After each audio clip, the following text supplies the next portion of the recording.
What's up, gamers? My name is INKStudios, your host for Foxbacks News. News for the fandom, from the fandom. We're back at it again with some hot news, and this time we're taking a look at something way too many furries have an issue with: consent. This week in the fandom, Twitter user Aaron Northstar is brought into the spotlight for living up to that good old furry stereotype of being way too overly affectionate with strangers by sexually harassing a minor. Now you might be thinking, haven't I heard of them before? Well, of course you have! Just a measly month ago, Aaron made a post which blew up claiming they had been sexually harassed in their DMs, and to please not fucking do shit like this. Then they made another post about it happening to him again, which is fucking weird, considering that just a few weeks later, Aaron's outed for the same damn thing, which to me is wild. You would think doing the thing that makes you uncomfortable to another person wouldn't be a thing, but not for Aaron. It's so good to see that hypocrisy is alive and well and used so expertly within the fandom. In response to the second image being posted by Aaron, Twitter user Analog Pantheon sarcastically quote tweets Aaron claiming, "That's crazy! That Aaron has a problem with sexual harassment, considering they don't seem to have an issue with it when it comes to other people." Aaron also claims in this picture that they think HRT makes them more horny than usual, which to me is wild. I didn't know that you could sexually harass someone and it'd be okay as long as you're on HRT. What a win for the trans community. For more on this, we talked to real-life trans person Jazlyn, who has a lot to say on the subject. What? Thank you, Jazlyn. This hole gets deeper as Analog Pantheon tells us that this isn't Aaron's first time doing this.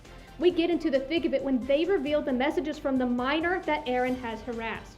The anonymous victim claims that the conversation even started out with weird talk about how Aaron made a sauna while they were horny, which is an incredibly weird opener. The victim claims that they just wanted to share OC art, which was non-sexual and just meant for gender expression, when Aaron hitched up the gears and jumped straight into six with an unsolicited comment about how they wanted to sniff the OC's ass and how hot they were. I don't know about you guys, but Aaron's love life must not be that great, because that's the poorest pickup line I've ever heard. After being publicly blasted on Twitter, Aaron immediately tries to take back everything they've done by apologizing profusely, claiming they will be much more careful about what they sent and that the HRT comment definitely was not an excuse they used to continue their sexual harassment. They say that they're definitely not obsessed with sex all the time, which in my opinion is wild considering all the evidence provided previously, and that this whole thing is just a big learning experience, because the best way to learn life lessons is by traumatizing a minor. Analog comes back in for the kill when they say again that they've broken this promise before, and Aaron quickly pinky promises that if they were ever given a second chance, it will never happen again. To finish it all off, Aaron claims they don't know that the victim was a minor. Right. Because sexual comments aren't okay if you're a minor, but they're definitely fine as long as you're of age. Remember, once you turn 18, you have to register for the draft to have your consent taken away by weirdos sending sexual shit online in your DMs. It's the law. Remember, consenting adults don't make the rules. The issue is Aaron seems to have had this problem with more than just a couple people. So it's recurring, and they have a history of doing this to multiple people. Several more people have posted about their incidents. Several more people. And it highlights exactly who Aaron is as a person.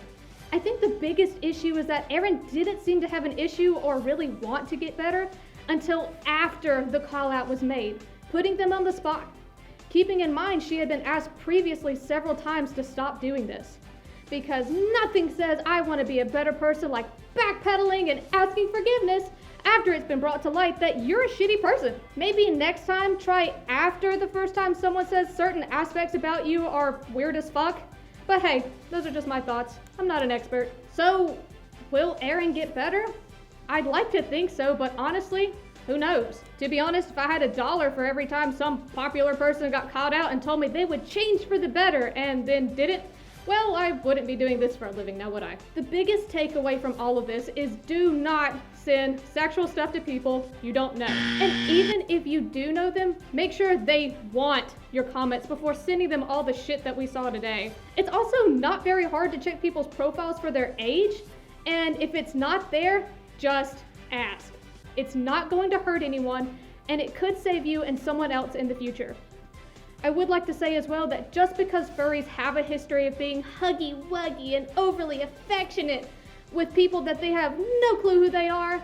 Not all furries do this, and it's incredibly wrong to judge a group of people based off of one person's actions. However, this is a huge problem in the fandom, and it's so incredibly important to make your boundaries clear.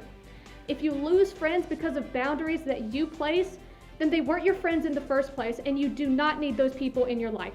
That's all the news for this week. Tune in next week when Good Mythical Morning joined us and answers the age-old question, cringe or not to cringe? Let's talk about that. My name's Doppio. What's your name, sir? What's up, Doppio? I'm Andrew. Rawr. Rawr. Because I'm a doggy. Rawr.